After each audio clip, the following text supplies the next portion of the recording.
Welcome to that spiritual, actual, factual answers to questions you're asking. You find them inside you, recite you, reciting the records of cash. We laughing, we drafting the passion through various. Time for that comedy, dramedy, all of the fanciest, catchiest acronyms. Listeners, listen, we traveling. Consciousness is always unraveling. The reading you're having is mapping you back to your natural habitat. Abracadabra, it's magicless, passing it. To top it off, the host, all the classiest. Now, what were you asking for? All of the answers? What? All the answers.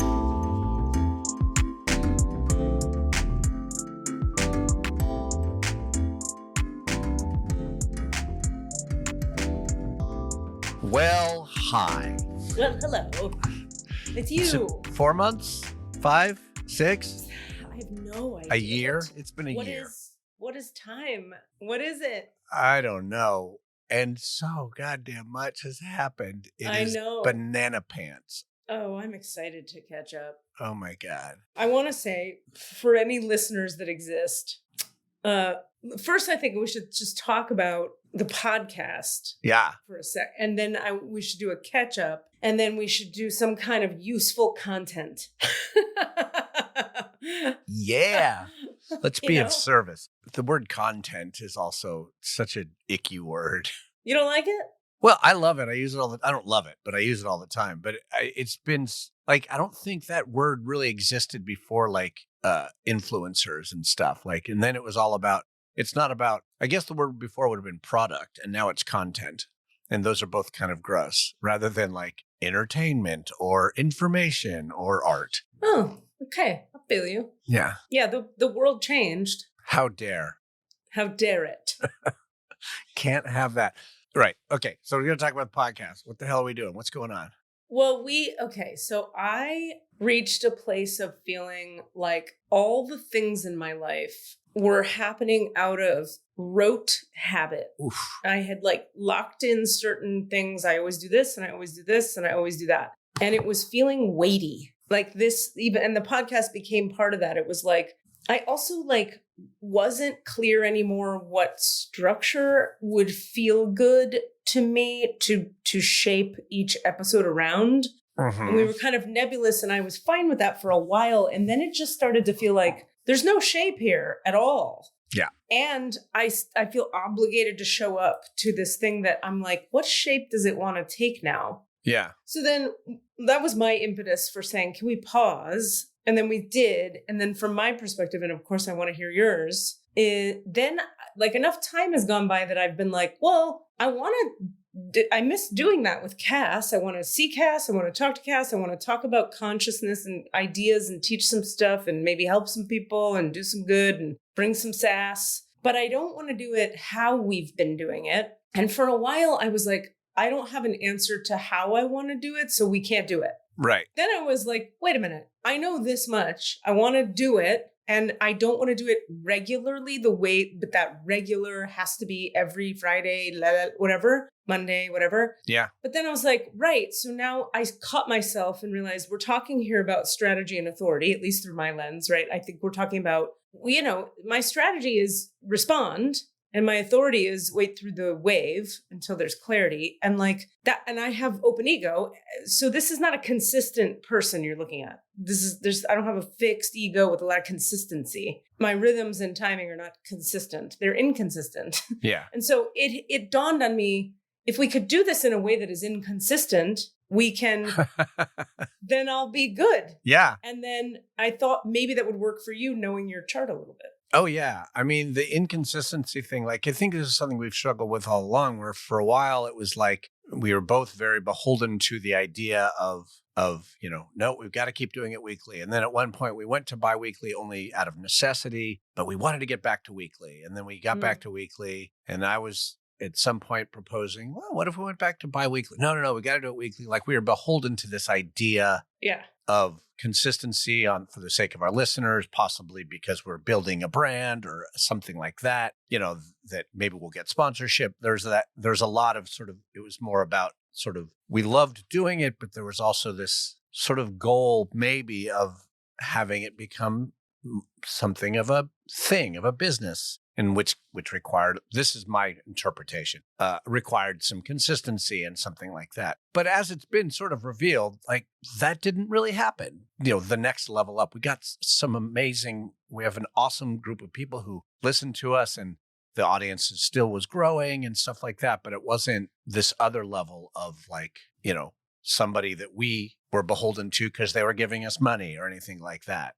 So yeah, like that was just part of the consistency idea. And there's also some need we had to, commit to a project. But letting go of that is super freeing. Like when we first talked about trying to come back, we're like, maybe we do it monthly. And I love the idea. Really, it's no, let's just do it when we can, because then people will. And when we want to. Yeah. Yeah. And people who are our listeners already, our awesome Woo crew, they'll get a ping on their phone when we drop a new episode, and they'll hopefully not be like, oh, well, it might be 6 weeks. It might be 2 weeks. It might be 3 months. We don't know. Do you have something squishy that is hitting up against the microphone? Or is it maybe your jacket that you're wearing? There's like a fabric sound that I'm worried. It's my vest. I'm going to take it off. It's my puffy vest.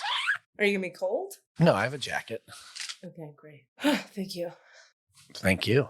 There we go. Oh, yeah, you can already tell. It's gone. Yeah. Great.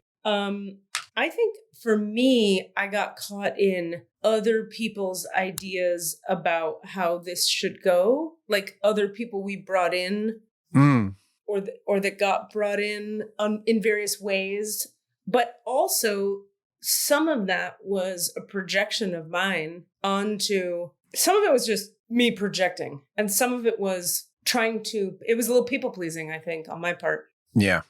Just like people say this is what we should do and they're helping. So that's what we should do. Right. I didn't want to, and my body don't have the energy for it. So anyway, this is a great teaching moment, because this is the thing. This is how we learn. And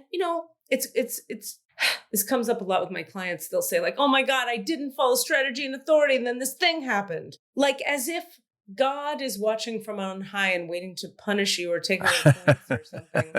For like, nobody cares. It's okay. This is how we learn. Like literally, you learn how to follow strategy and authority by like not following it and seeing what you get. Yeah. And like, as long as you're not making moves like I put the value of my house on the stock market on a whim. Right. Make some small choices, then who cares? It's just, that's how we learn. But like, I think if you can take the lesson from it, which in this case is don't do what your body doesn't have energy for, then you're good. Who cares? That's how you learned. Anyway. Oh God. I mean, Katie, that right there is the lesson of my last 48 hours. Is it? Yeah. Don't do anything your body doesn't have energy for. Oh, yes. Okay. Yes. We can get into that. That's part of I think that's part of the catch-up stories that we'll get to soon. Well, it relates. Massively. I mean, the short version is, I don't know how much we've even shared prior to, but info dump. We're getting ready to sell this house that I've lived in for 25 years. And Rami and I are ultimately getting a very loving and wonderful divorce. Or we are, making a change to the legal status of our relationship. And that's been a massive part of the last several months that's been going on since we've not been doing the podcast. But the thing that's relevant right now is we've been going through this process of going through our stuff, mostly the stuff in the attic. And it's a massive amount of stuff, and it's insane and it's overwhelming.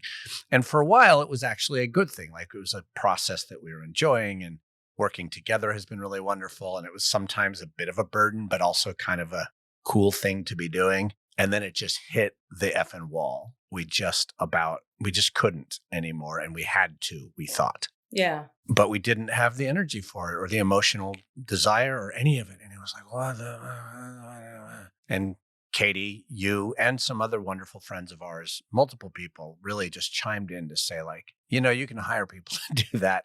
Not only can you, but you should, because that's what they do. Yeah. Right, and it was just like, so it was just, coming up against don't do anything you don't have energy for if it's at all possible to not do it. Right. Oh, what?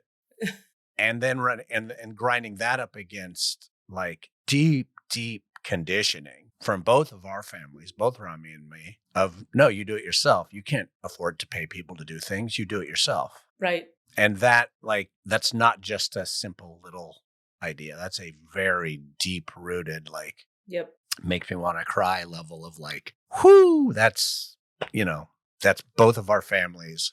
And in there. And it's genetic. I mean, it's epigenetic. It's not just my parents. It's their parents. It's my familial line. Right. And this is literally why people like me do multidimensional energy healing work, is not because it's woo-woo and that's interesting. It's because it's like, to get at the epigenetic level, you can't just talk therapy, understand it with your brain. Yeah, there's some other stuff needs to get rooted out, cleaned. Yeah, and I say that for the listener, not at. I don't mean to say that at you. No, I don't feel that. Yeah.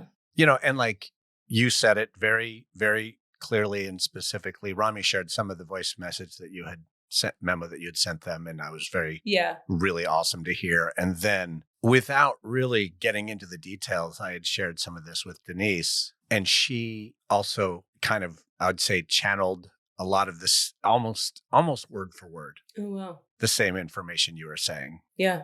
Like just word for word. Like, this is your family, this is conditioning, this is this is going back far, this is stuff you can release, this is stuff you can let go of. Yep. Energetically, like word for word. So it's just like, just confirmation that like it's coming from this is wisdom that's coming from all the places. That's great. So thank you. That's great. Oh God, it's my pleasure.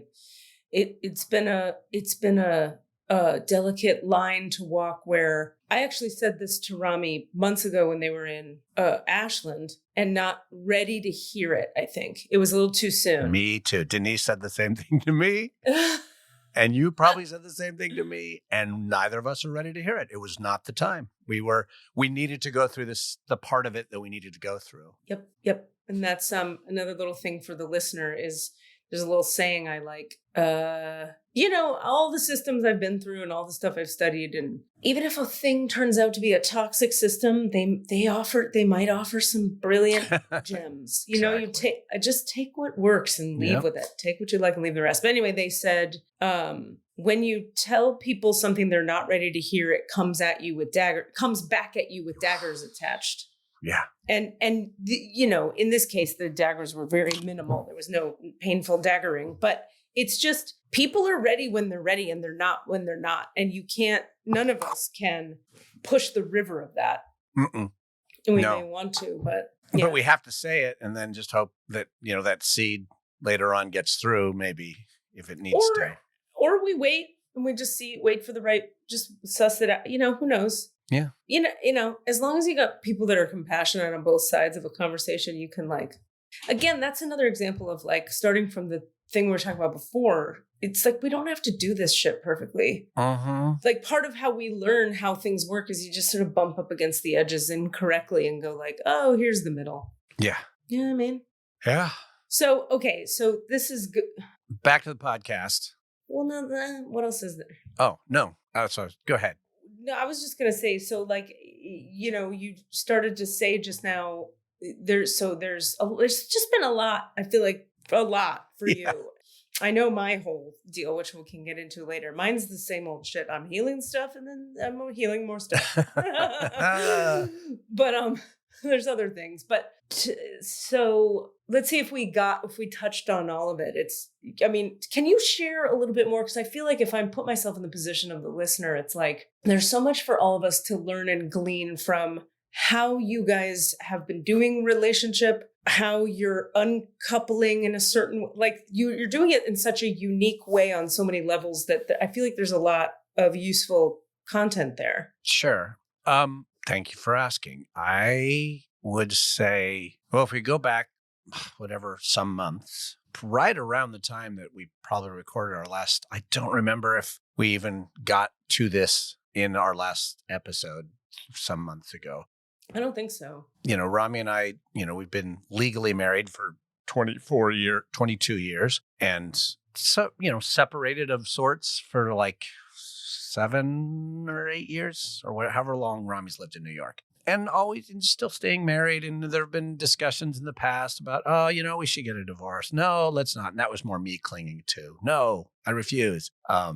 Let's keep doing it how we're doing it. But then it just reached a new point of Rami So yeah. Real quick, I'm sorry. When you say separated of sorts, you mean, I'm going to say what I think you mean, and then you tell me if I'm off. It's like the romantic part of things was sort of clearly coming to a close. Uh-huh. And you guys shifted into like, we're sort of soulmate best friends, or we're like this deep partnership of partners, but we're not romantic lovers. Yeah. But we're not going to disentangle the legal piece yet because, as you're saying right now, you didn't want to. Yeah. Yeah. I was not willing to. And to be honest, that's out of a sense of like, maybe we'll get back to what it was in some form in the future. Okay. And that's my own journey to have navigated. I've come to terms with that significantly. But more recently, Rami was, and they can tell their own story and maybe on a future episode, but they were going through some unhappiness around just feeling like there's something wrong. Life is not what it should be. Yeah. And finally they brought it up again. And that time I just was like, it was simple. It wasn't a knife in the gut. It was a weird, just kind of a resigned energy of like, of course. Yeah. So that felt right. It felt like that is the good choice. And so now what do we do with that? And the biggest piece of that is this house. It's a large house, multiple dwellings. There's people who live here. We are their, landlord / property manager. It's a whole thing, and it's a gift to us to have because it helps to allow us to pursue our life as artists, because it subsidizes that. But it also is, I've been thinking about the word anchor and what a great metaphor an anchor is, because it's twofold. It roots you and it keeps you in place. It keeps you stuck. It roots you and it keeps you there. Yeah. So you're like, oh, that's great. Oh, but it's also holding me in place. Yep. So, first step is to cut this anchor and do it in a way that sets us up in a wonderful way. We have this piece of property and property is worth something. And so we've been going through the process of exploring all these different avenues of how to maximize our life in getting rid of the house, get good money for it, things like that. And you, Katie, hooked us up with some incredible people who are our real estate folk, and they're just amazing. And they get us, they get the space. It is a unique house. It is a unique spiritual story. It is a unique emotional story. It is a unique location. Like everything about it is weird, wonderful, not obvious, and so being able to honor that, having people come in that helped us to honor that while still kind of being like, yeah, and also let's get you some money for this house, is incredible. So the first time we met them, it's a couple. First time we met them in person, they came and we talked to them and walked them around the space and had a great conversation, and they left and we both just burst into tears, like sobbing, massive, just guttural tears, mostly out of like relief / being seen, being held also, but it also made it very real. Like, this is happening. Right. This is happening. But it was not a sad cry. It was just an everything cry. Aww. But a big part of it was feeling like, oh, good, thank God. We're so held. Wow. So, and that continues to happen. There's been some incredible moments of this house continues to have its own spiritual story. So. What do you mean by that? It just keeps, it feels like the house is doing things to take care of us. And I unfortunately, I think the biggest story is not for public consumption. So I'm like, oh, no, I'm going to hold on to that one. Just a problem will arise or a challenge will arise. Someone will need something that we will have to provide. And then some other part of the house goes, oh, it's right here. And like, if it's financial, but then there was a thing that was worth something and that paid for that thing. And like, it didn't ever have to actually, like the house took care of it. It was like the house reached into its pocket and goes, I got this one, and it's been doing that emotionally too in a lot of the ways. Like I feel like having brought the real estate people to us, the realtors to us were, it's not necessarily the house, that's us, but like that the house is like, no, not them, them. Yeah. Yeah. Yeah. Cool. It's a self-selecting space. Mm-hmm. Anyway. Mm-hmm. So the relationship. So coming back to like, the relationship part. So it changed in a way 8 or something years ago, and then it's changing again in that there's a legal divorce occurring. So the marriage itself will be dissolved, and then the house is being sold. Yeah. And so that's huge for you on more than just the obvious, just the change of it and the hugeness of that, but also like the implications for what that means about like where you live, ? Yeah, exactly. I, at first I was like starting to make plans, like make decisions or try to make decisions about my future. And then I kind of put the brakes on that. Yeah. Because I was like, the blessing of this house is the fact is I am set up to be able to like pay rent somewhere for a while and, and live off, and not freak out about where I'm living as long as I can find a place to live. But I didn't want to like make any big plans while I'm still dealing with processing the house. Yeah. Once the house sells and the money is moved and we've got that, then I can be like, okay, now what do I want to do? Yeah. Cause so you co-own it. We co-own it. Okay. Yes. We're like you put money into it. Yes. I see. And together you own the property. And so that is right. You're sharing what comes out of the sale. That's correct. I see. Okay. Yeah. And then, so that'll give you a cushion to make whatever choice. Yeah. And I mean, the fact is I'm okay. Like I'm going to be financially fine. And I have enough of a cushion of life that I can, frankly, I've been living rent-free for 20 years. Yeah. Which is an insane blessing. Yeah. Maybe not 20 years, maybe like 16 years, but still I've been living rent-free for a number of years. Yeah.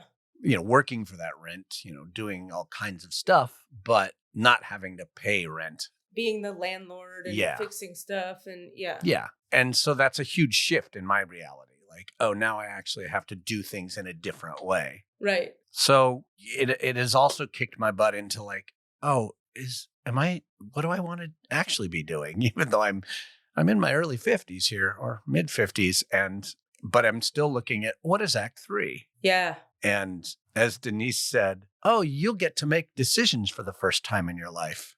And I was like, feeling really, I felt red.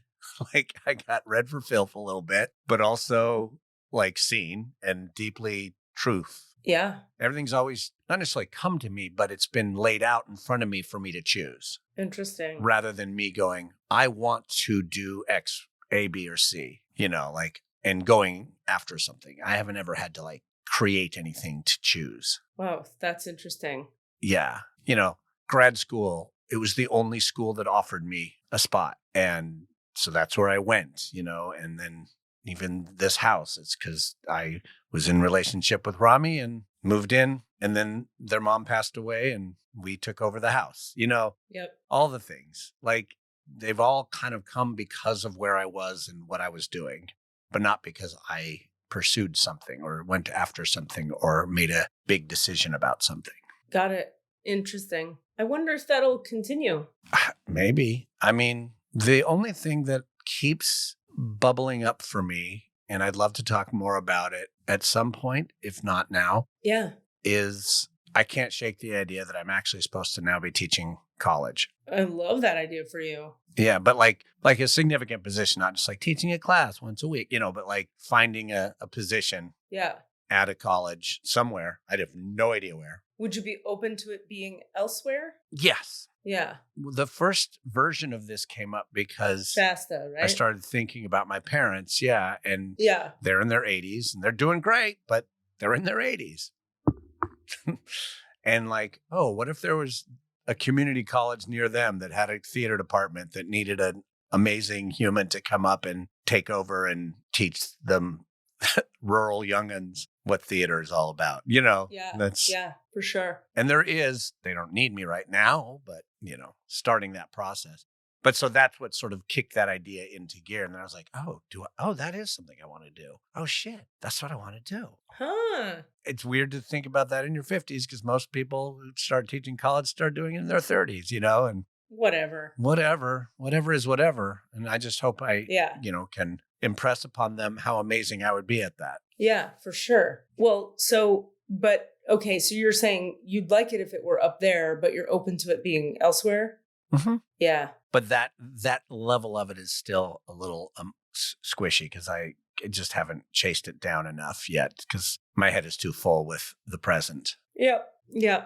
There's some stuff I could help you with about places you can fill out like a single application that gets sent to like all the California school. I can hook you up with some. I love that. I actually was thinking about hiring someone in our community who I know has worked at some like different universities around the country even. Yeah. And she had expressed a little bit of like, yeah, let me help you out with this one little piece, like, let me look at your resume type of thing. And I started thinking about her and I was like, you know what? I should actually pay her to mentor me in this process. There you go. So, and there you go. That's paying somebody to do a thing instead of thinking you have to do it all yourself. Right. 100%. So, yep. It's a big game changer when you can kind of integrate that into your reality. Yeah. Because we're just one person. It's too hard to do all things. I still am going to fight you on that. I feel you're right. I'm not really going to fight you on that, but I feel myself. That's so deep. Like I just sit there and go, well, but I mean, we should be able to. Sure. Self-sufficiency is the ultimate kind of American ideal. I can and should and gotta do it. Yeah. That sort of, yeah.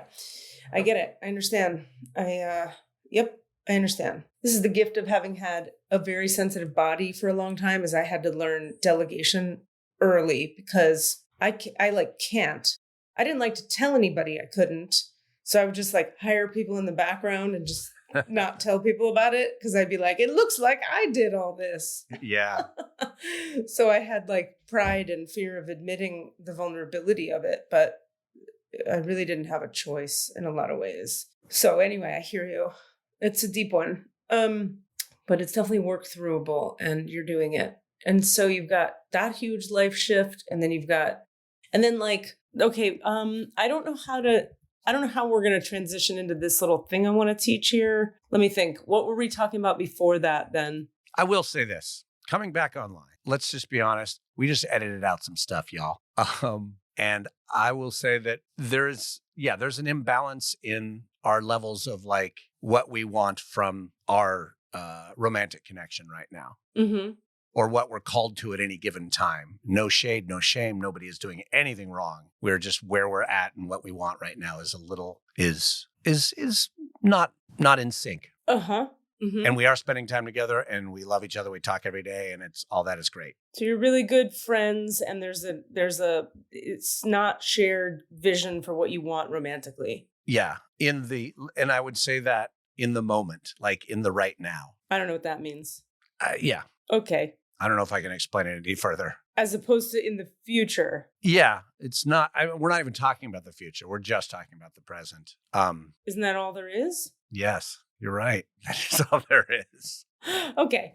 Anyway, given that, the reason we're saying these sentences here is you started to talk about that, and I was watching how you're talking about it and not talking about it, and then I was watching how I would frame it so differently, and that made me think about these things called the variables in our human design charts. Some of this is just you're protecting other people's whatever, and some of it is you yourself are in a place of transition with it. Yeah. But some of it, I think, has to do with these variables, which I just want to share for the sake of the listener to provide some. Yeah, I just want to. So the variables, there's 4 arrows in anybody's chart. If you go to jovianarchive.com, listener, and you put in your birth information, you get your free human design chart, you'll notice there are 4 arrows around the head image of a person's chart. They go left or right, and there's 4 of them. The top left arrow is about digestion, or how we digest life and emotions and food. Okay. I'm getting somewhere, by the way, that has everything to do with what you were just saying. This is not a tangent off of that. I'm going to come back to some of these points, but first I'm going to tell us all what each of the 4 are. The bottom left variable is called environment, and it talks about the kind of environment that helps you thrive as an individual, both relationally and physically and so on. The top right variable is awareness. It talks about how you take in knowledge, think, and process information. And then the bottom right variable is manifestation. So the way you see the world and the way in which you manifest your vision. So when you were talking about how you two are relating or not relating, and the sort of, even just the idea of being in open relationships that are romantic, it has the more I've learned about the variables, the more I'm like, clearly I would not be someone who would be suited to this. I have all 4 arrows pointing left.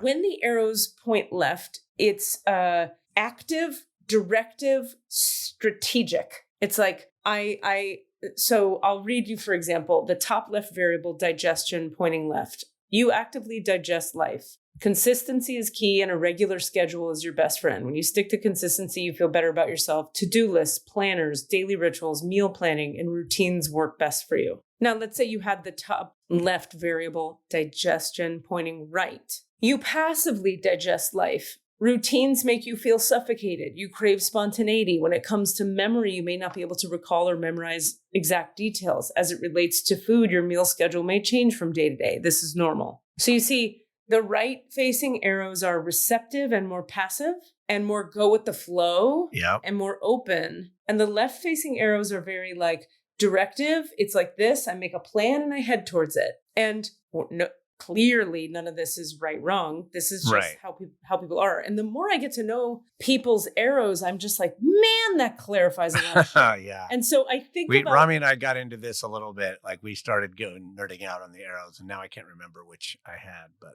can I actually pull your chart up? Yeah. Because I'd love to see, and this might be useful. Whatever we see might be useful for the listener. Okay, so you have 2 left and 2 right. Right, that's what I remember. So let's just go through this real quick. So the top left variable, again, is digestion, how you digest life and food. You are active and directive. So am I.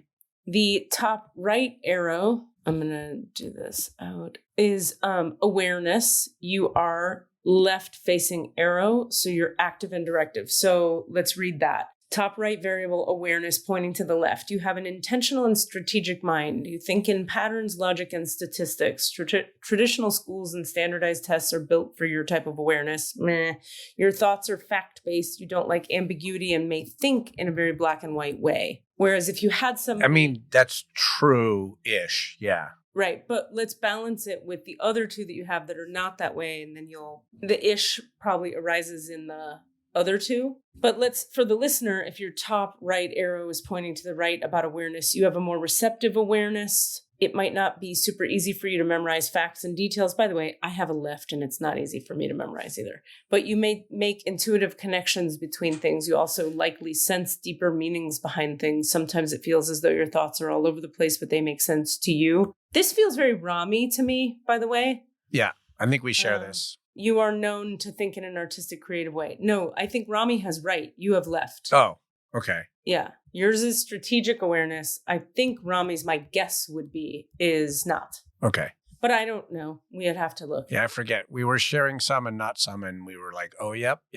Yeah. Bottom right corner is manifestation. And so you have passive manifestation, which we'll read that. It's pointing to the right. You're a non-specific manifester. It's important to know how you'd like to feel. Identify what outcome you desire and set yourself to that frequency. It benefits you to be more general. Next, allow the steps to unfold and God or the divine or the universe or life to surprise you with the details. That one is the one for both Rami and I that we have in common. And it fucking like sort of shattered our in a good way, like shattered the like, or pulled away the fog of like, oh, like you are like the laws of manifestation are very clear. Right. You make a specific decision, you make a vision board, and you put a picture of the thing you're going for, and you write it out, and you make a plan, and you say exactly what it is. Right. Right. And that's, you know what my guess is? And you're tortured to fail at that. Sure. Because you know what that means is whoever wrote those fucking manifestation books had left-facing arrows here. Exactly.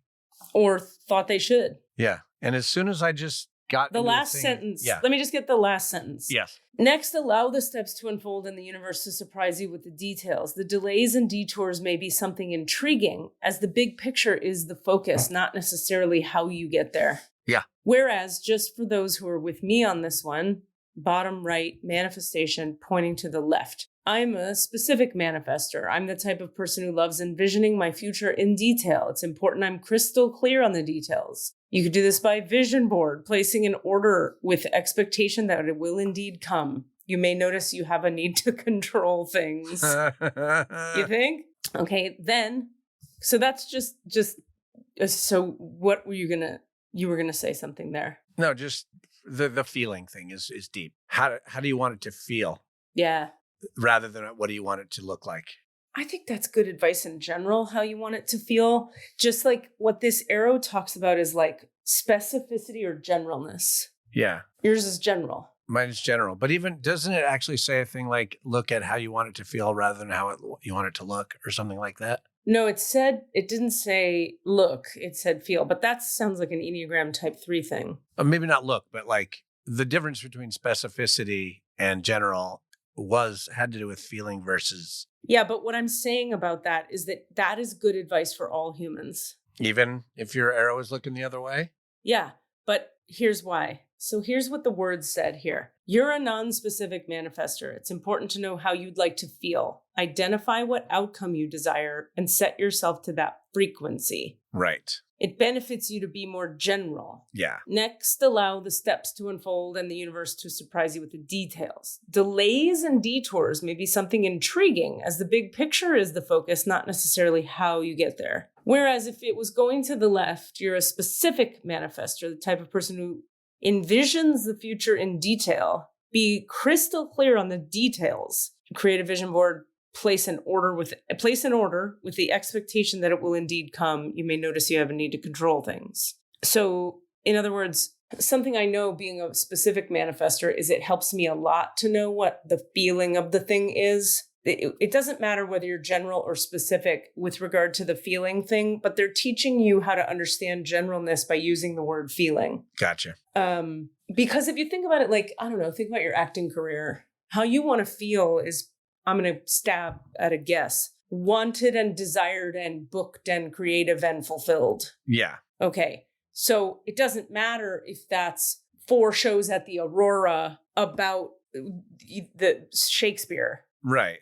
What matters is it's 4 plays a year where you feel that way. Yeah. That's the point. Whereas with me, it totally matters. It has to be at the Aurora, this kind of play with these kind of people. Otherwise, yeah. No, thank you. Yeah. That's the difference. Does that make sense? Yeah, absolutely. Yeah. Okay. The last one, just so for anybody listening for whom this might be relevant, is we have which one did we not look at? The bottom left, I think. Bottom left. Bottom left is environment. This arrow helps show you the type of environment that will help you thrive. The environment in question encompasses the place where you are physically or mentally. So yours is to the right. You are adventurous and thrive on mixing it up. Exploring new environments brings you much creativity and inspiration. Moving around and traveling will turn on your creative flow. Your truest inspiration comes from exploration. You want an RV. You're here to be an observer. As you wander around, you'll grow and learn as you watch other people who are integrated into their communities. It's a little bit opposite of what you've been doing. Yeah. 20 fucking years in the same address. Yeah. And then here's me pointing to the left, environment. This arrow signifies that you enjoy a consistent and structured environment. You like being connected to familiar places and being grounded. For example, when traveling, you may notice coming home is what will ground you. This is a woman who moved once a year for 4 years. We were both Ding. kind of struggling against our arrows for a while. Well, it's like I always was this way at those places. Like Yeah. wherever I went, I was very much like into my familiar environment, and I always went to the same 4 restaurants and like whatever. But Yeah. anyway, so that's a little tiny bit about the variables in people's charts, and I brought it up again just because the way you were starting to talk about some of your relational stuff, I was like, I wonder how much of that has to do with being a non-specific manifester or a non-specific. Let's see. Let me remind myself. Right-facing arrows are in environment and manifestation for you. Environment and manifestation. How you bring things about. So maybe not. Yeah. But it's a cool topic anyway. No, I mean, we have different, well, maybe no, because I am specific in the other one. What is the other two? Yeah. Awareness and digestion. Yeah, like the digestion, maybe. I don't know which one kind of refers to like love and partnership and stuff. But well, it's more about how you process your love and partnership stuff. None of these are about partnership. They're about processes. Right. So how you're digesting the thing with any given partner, it's going to be more active and directive and specific. Yeah. Whereas other people might be more nebulous or flowy or general. Yeah. And I've tried to be nebulous in general. I try and embrace that a lot, but actually I do want clarity, even though I'm like, it's okay to be whatever. But also I crave, cool, just tell me what we're doing. Yep. That's a common one. I find. So I know what to expect. Yeah. Yeah. It just works for you. All right. So many things. We're caught up on you. I would love to ask what Katie's been up to for the last 4 months. Yeah. And I mean, what's been happening? I will. And I think the last thing I want to say about the podcast before I shift into me stuff is just, there's like a call inside me to something. We need some other structural something each time. And I'm kind of feeling like, here's my first impulse, and I want to hear your thoughts about it. And also, if you're listening to this, you have thoughts about it, tell me what they are. Please write in wherever you can write in. Email us at allanswerspod@gmail.com. Or put a comment below wherever you're seeing this.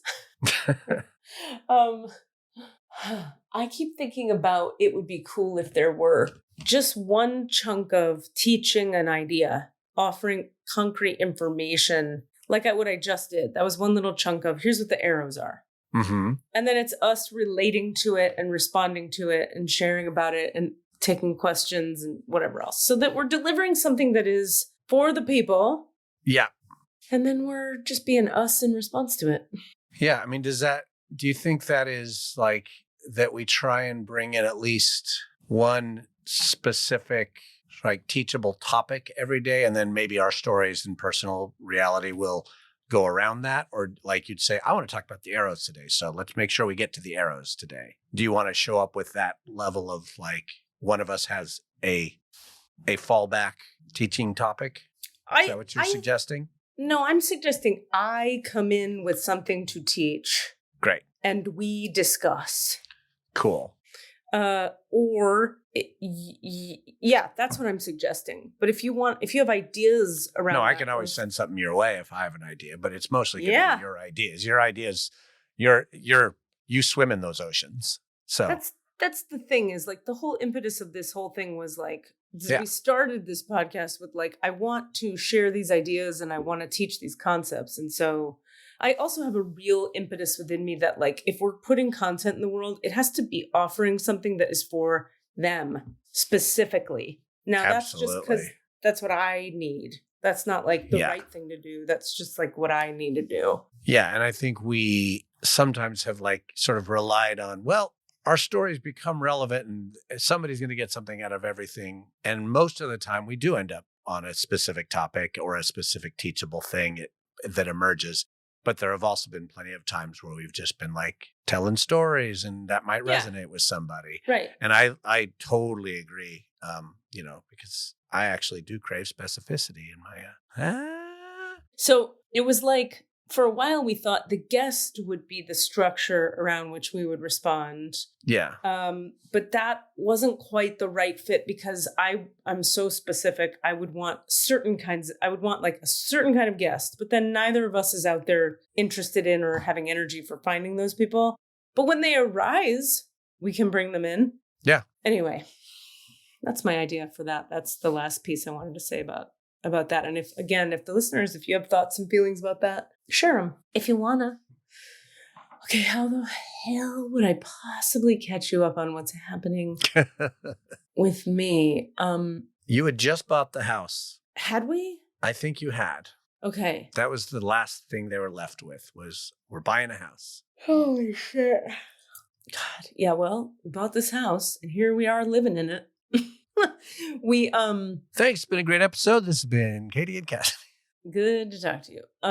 We went to Albuquerque to see my dad for Thanksgiving and support him after a surgery he had. And while we were gone, we had our tile floors throughout the house demolished, removed, and then what was under them was raw concrete floors, which we had revealed and then polished and stained. This was quite a process that we were very happy to not be here for. Yeah. Because it was mega. But it meant that we'd have people take all of our earthly possessions, put them in a pod outside on the yard, put the small items in the garage. It's a lot of stuff. And we had a lot of help. We hired a lot of people because thank you for that. That's one of our topics of today is asking for the help you need and working enough to make money to be able to hire these people, right? That's an important piece. It's not like we can just, that falls from the sky or something. Yeah. Anyway, so it was a big undertaking. It happened while we were gone. We came back to new floors, which was great.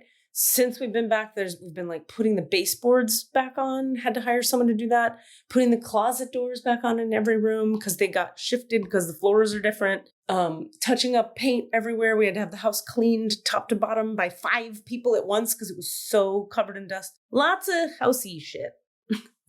And that's been happening. Meanwhile, I had my back injury. I hurt my back, as you know, a bunch of weeks ago. And then, oh my God, so much healing and integration from that. I discovered, maybe 2 months ago, I had a huge meltdown around, I am officially in perimenopause. And like a bunch of symptoms all at once just became overwhelming. And then I listened to a bunch of podcasts with a bunch of doctors and was like, oh, that's me. That's me. That's what I'm. Oh, and it was like, check. Like I have all the things. Yeah. And it was very helpful because then I was like, hi, Kaiser normal doctor. I think I need my first Western medical intervention that I'm excited about, which is hormones. Yeah. And they have arrived and I have started taking them. And so far, so damn good. It's just a few days into that. That's been a journey. Lots of NET and off-grid weird-ass processing with witch Dr. Lisa, who we should have on here and talk with her about things. Lots of sort of more, I would say, typical, normal therapeutic integration work. I had an upset that I shared. I was talking with Rami about this today that feels relevant to the podcast. I get that I get these yeses and nos, like conscious awareness, psychic, whatever we want to call it. Yes, no, with my head going one way or the other for the yes or the no. For about 5 weeks, everything I got was wrong. If it was about me, it was wrong. It was like off. And I was starting to write a narrative in my head. This is another teachable moment about like, when things are off, it's so easy to just like, for me, it'll happen like before I've even seen it happening. I'm writing a narrative to survive it. That is actually an incorrect narrative. So I was getting wrong guidance left and right. And so the narrative I wrote was like, I guess whatever healing work I've done my entire life has gotten me to this moment. So I guess I'm just integrated in a new way. And maybe I'm like an earth person now. And I just don't do psychic shit. And I just don't have that anymore. And that's just not part of me. And it felt really bad to think that that was true. But I also have been through so many things in my life where it has to feel bad because it's just part of growth, feeling bad. And then it feels good on the other side. So I was like, I guess this is just something I have to grow into. And I guess I just don't do anything like that anymore. And I was like buying in and but it wasn't sitting right. Yeah. And it was like a narrative I was writing in the back of my mind. I hadn't like brought it to the foreground to really deal with it. And then I was in session with Lisa and I said, I don't get yeses and nos anymore. They're always wrong. And she was like, oh yeah, they probably flipped. Let's flip them back. And I go, what? She goes, sometimes the body goes through enough shifts and changes at once that your nervous system kind of switches your yeses and nos. Oh. And I was like, what? So you're getting your head to the right means no now. And damn it, I thought it meant yes all this time. Well, left has always been yes and right has always been no. And then I was trusting it and it was leading me astray. Yeah. And I was so confused. So she had me touch this and do that and bend over here. She goes, how do you feel now? And then I was like, I feel amazing and so much lighter. And then I asked a bunch of questions and it was back. Wow. We just asked, like, is my name Katie Rubin? Yes. But, yeah. You ask like easy, small questions where the stakes are low. And it's been back. And I'm like, I have been off for so many weeks. And I was assuming I was just a different person now. And it was not feeling good. So I'm so glad I asked her. She's like, oh yeah, that happens to me all the time. It flips, you flip it back. I'm like, oh, what? That's incredible. That was very cool. That's that. My dad had a surgery. He's doing great. I was worried for him. He's fine. We're going down to LA to see Eric's family for Christmas. Then we'll go back to Albuquerque to see my dad for Christmas and see my sister. And we had this relates to you. We had all these people around for Thanksgiving. It was like my sister and her girlfriend and me and Eric and my dad and two of their friends. And it was like festive and fun and light. And I was like, right, it's so fun to have more than 4 bodies around. Like if you just have the same 4 bodies around all the time, you run out of shit to talk about. There's only so much you can fucking talk about. Yeah. Anyway. Yeah. That was a big good shift for us. Does that make sense? Yeah, totally. We actually ended up canceling our Thanksgiving with my family because it was going to end up just being 4 people. There you go. And we were like, what's the point? The 2 of us driving 4.5 hours to, have a dinner with my parents. It just didn't. Right. It didn't work anymore. Yeah. For me, it's very fun because it was never a priority in my life before. I kind of wanted the space and the small family thing. Yeah. And now I'm all like community, connection, family, which is an astrology thing. It's my North Node. My South Node is in Aries. North Node is in Libra. For the listener, the South Node is where you're coming from in your life, and the North Node is where you're going. So my whole second half of life is about Libra. Right. Connection, community, beauty, family, togetherness, love. It was not about that before. Does that line up with your 6'2"? No, whatever it is you are. You're jumping off the roof thing? 6'2", for sure. Yeah, in the sense that coming off the roof, oh God. Well, I mean, in a sense, it lines up. In another sense, it's sort of entirely a different topic, if that makes sense. Sure. Yeah. We had already talked about, I'm no longer staging, right? I think you were talking about it shifting, maybe the last the listeners heard, but yeah, you have dissolved that business. Yeah. And in fact, today, the person who I ended up selling that one huge storage unit full of stuff to one person. Wow. She bought the whole thing and she made the second payment today and she got all the shit out of there today. Nice. Yeah. That's got to feel like taking a good shit. Oh, such a big dump. Oh, God. That feels huge. I'm so curious about that. What's going to happen to my guts when we actually sell the house. Oh, God. That's going to be fascinating. I don't know. I don't know who I am. It's kind of exciting, don't you think? It's very exciting. Most of the time, I am giddy with anticipation. And some of the time, I am freaking the fuck out about security and future and all the possibilities. And then I'm like, dude, you're so fucking taken care of. You are fine. And you always have been. You are held. Oh, my God. Make some choices. You'll be fine. Do it. Have an amazing time. If you're going to have privilege, at least enjoy it. Dude, exactly. That's You great. wield it for good and enjoy it. Exactly. Yeah. Exactly. Rock on.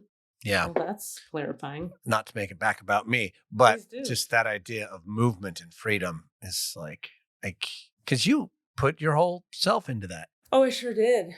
Yeah, you mean the business? Yeah. Yeah. How are you feeling about being a healer? Okay, so Are you back online with it? okay. What a journey that's been. Yeah. It's a good question. Yes. Buh.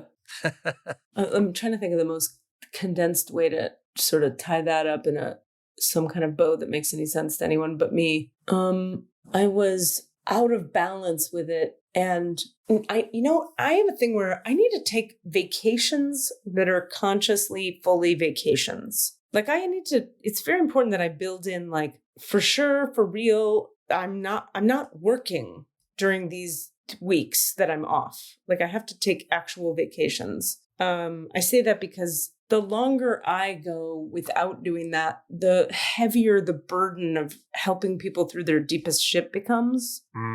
But then if I take vacations where I'm just a person, and if I build in the right kind of balance in my life, it's a pleasure and an honor. But I was really putting a lot of stress on myself, like particularly like living up in New York. When I was there, I was paying such high rent that I had to see so many clients and do so many classes, and there was this have to pressure thing again. Yep. To try to fit in the mold of, like, I'm a wealthy lady who does wealthy shit. And it was just like, I was so glad to leave that because the pressure was too much. And then I needed time off, and I also needed to do a bunch of integrating of my own, which the last year and a half or however long it's been since I've been back in California have been a fair amount of that. And then, like, the staging was like there's a thing in my chart. There's a channel that's about, I can't remember the name of the channel, but it talks about inevitabilities. In other words, there's something with this channel where it'll be like, the person with this channel will be like, oh, I have to do that thing, and I will do that thing. And then they do that thing. Like, it has to happen. The staging thing was in my body since Colorado. It was there for 3 years. It had to happen. It was like, I have to do this. And then I did it, and I was good at it. And I was really proud of it. And in doing it, I discovered, like, oh, this is a fun, cool thing I can do, but it's not like the thing I'm here to do. Like, It's not the thing. It's a thing. Yeah. And it's a fun thing, and it's an empowering thing. And I needed to do it, but then it needed to be done. And that was an inevitability. That's the best way I can explain that. It's like inside of me, I felt like, oh, I have to do this. And then I did it. And then I was like, I have to stop. And then I stopped. And now I'm like sitting here like, oh, I just am a healer. You know what I'm saying? I do. There's something in you that I admire so much, and I'm also terrified of. not in you, but I'm terrified of the idea of doing it this way. You don't dabble. You refuse to dabble. Yeah. You won't. And that's all because I want to dip my toe in it. Maybe this will work. Maybe try this. Let me try that. Right. And I like, nah. Or yeah, I kind of like this. You go, I think I need to move. Yeah. Colorado. I think I might need to leave. Yeah. And then, I think I'm good at this. I'm going to start an entire fucking business and do it for 3 years and then shut it down. I'm going to fully produce a play, like top to bottom. I'm not just going to rent, the local little space and put it on with, with a couple of props and a black table. Like, I'm going to fully produce a play and start a theater company and, do a ribbon cutting with the city. And like, I'm going to establish this thing 100%. Yeah. To see if it's what I want to do. Yeah.